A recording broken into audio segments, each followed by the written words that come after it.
Good morning, everybody. Good morning, Ms. Jessie, and good morning to my fellow students. My name is Isaac Yong. I am the leader of this group, and these are my group members, Ragunan, Fernandez, Chloe, and Yvonne. So this presentation will be based on the case study of Hilton Hotel.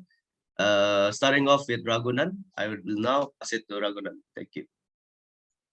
Hello. So for my part, I will talk about the similarities between the employment laws in Malaysia and UK. Firstly, employment laws are in place to make sure that both employers and employees are protected, providing legislation on dismissal, holiday, pay, discrimination, and more. These laws are in place to protect workers' rights and also safeguarding an employer's interests and keeping the relationship between the two fair. Employment law is a vast area of the legal system and covers a whole host of topics that are involved in the employment relationship, largely governing processes and policies you can put in place. Because it's such a vast range of legislation, producing an exhaustive list of the areas that employment laws touches will be very complicated. But in some of the most common areas between Malaysian and UK laws are as follows. Firstly, the employment relation. These are the legal rights, including recognition of trade union bodies, and also the right for an employee to be accompanied in the disciplinary hearing. Next, this employment relation also covers the right to maternity leave and time off for the dependents or parents. Next, I'll be talking about the occupational safety. This act, which provides the legislative framework to secure the safety, health, and welfare among all workforce and to protect others against risks to safety or health in connection with the activities of persons at work. Finally, minimum wages. All local and foreign employees who have entered into contract of service with an employer shall be entitled to receive minimum wages. It applies to employees who are paid on piece rates, tonnage, task, trip, or commissions. Thank you. Next, I'll pass to Yvonne. Thank you, Ragunan. And now I will talk about the differences between UK and Malaysia in terms of cultural system. One of the cultural dimension theory is power distance. UK scores low for this dimension. In low power distance cultures, everyone expects to be listened to regardless of their rank or background, and they will reject leaders whom they perceive as autocratic or patronizing. Culturally, Malaysia scores high for this dimension, as Malaysians are more comfortable with a higher power distance approach when doing business. Individuals in cultures with a higher power gap are very respectful to persons of authority and generally tolerate an unequal distribution of power. Next, individualism. UK scores highly for this dimension. Individualistic cultures are those that stress the needs of the individual over the needs of the group as a whole. In this type of culture, people are seen as independent and autonomous. They have strong feelings about their privacy, freedom, and rights. Meanwhile, Malaysians are classified as collectivism, as they have strong feelings about community and they focus more on team results. Next. Furthermore, UK and Malaysia both show low interest in uncertainty avoidance, meaning that people from this society are comfortable with uncertainty and can tolerate a lack of information about what the future will hold. The study of Huck 2020 stated that society with low uncertainty avoidance have a more relaxed attitude. Lastly, indulgence. It is defined as the extent to which people try to control their desire and impulses. Both UK and Malaysia scores high in this dimension, generally exhibit a willingness to realize their impulses and desire with regard to enjoy their life and having fun. In addition, they place a higher degree of importance on leisure time. That's all from me. I'll pass it on to Isaac. Hello everyone, it's back to me again. Okay, so I will be talking about the benefits and drawbacks of cross-cultural training. So first of all, let's start off with the benefits. Cross-cultural training breaks down cultural barriers such as prejudices, stereotypes, and more that can definitely disrupt our understanding of people from other cultures.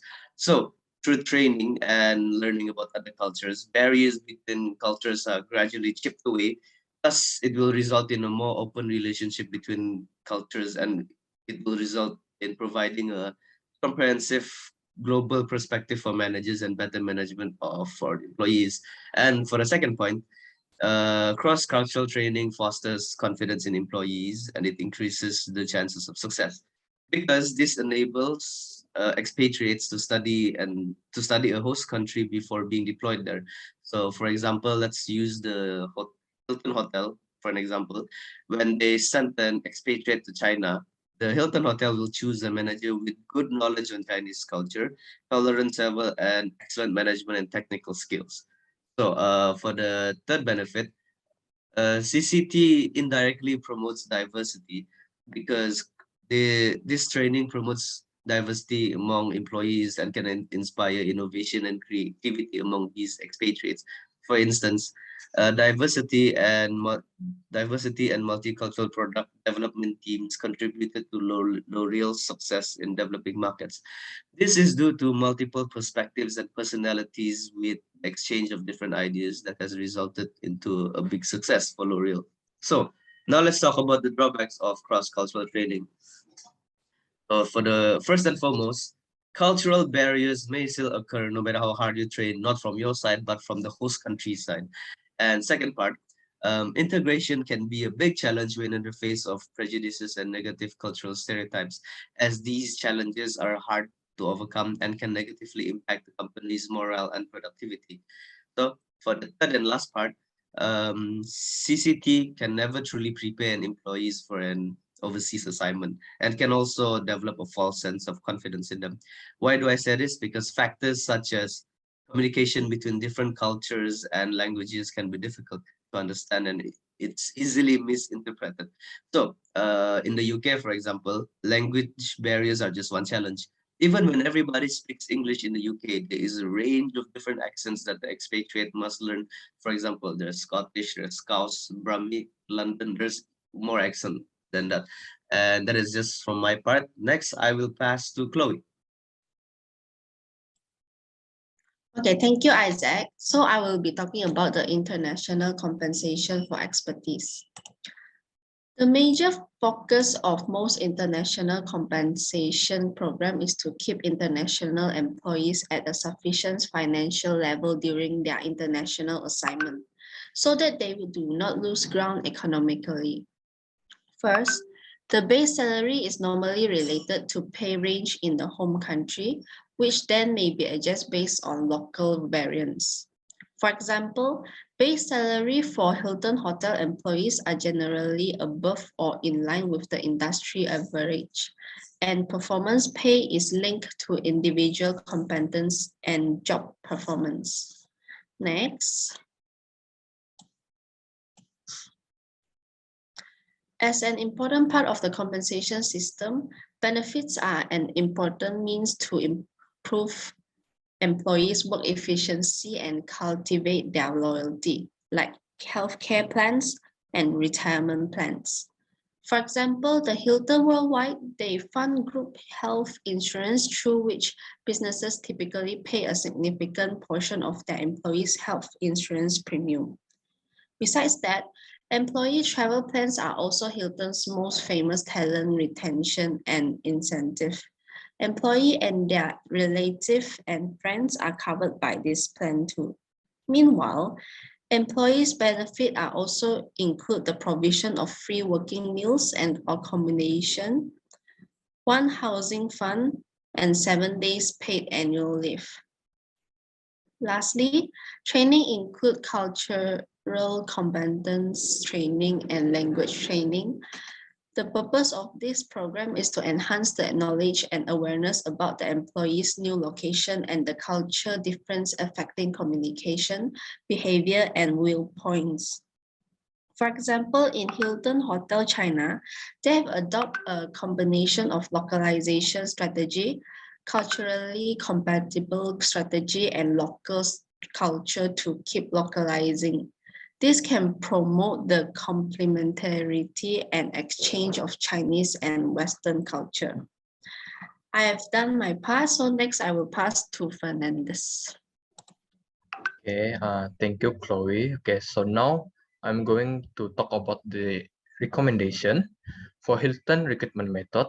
The company can use internal recruitment to recruit their employees. Internal recruitment is a process where a company look at its existing workforce, sourcing talent from other teams to fill their vacancies.